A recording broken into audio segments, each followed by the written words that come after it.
অবিলম্বে কেন্দ্রীয় সরকারকে কেন্দ্রীয় সরকারকে অবিলম্বে চালু করতে হবে।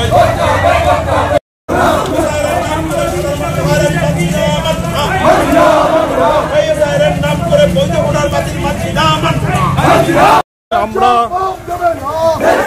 4 নভেম্বরের থেকে যে আমাদের আন্দোলন শুরু হয়েছে, যে এসআইআর নাম করে সাধারণ মানুষকে হয়রান করা এবং একটা চক্রান্ত চলছে পরিকল্পিতভাবে কিছু ভোটারের নাম বাদ দিয়ে যাতে তৃণমূলকে সমস্যায় ফেলা যায় তার চেষ্টা বিজেপি দল করছে এবং তারা নির্বাচন কমিশনকে কাজে লাগাবার চেষ্টা করছে। আমরা পরিষ্কারভাবে বলছি যে একটা ভারতীয় প্রকৃত ভোটার তাদের নাম যদি ভোটার তালিকার থেকে বাদ যায় তাহলে আমাদের আন্দোলন আরও জোরদার হবে এবং সেই আন্দোলনের ঢেউ দিল্লি পর্যন্ত পৌঁছবে।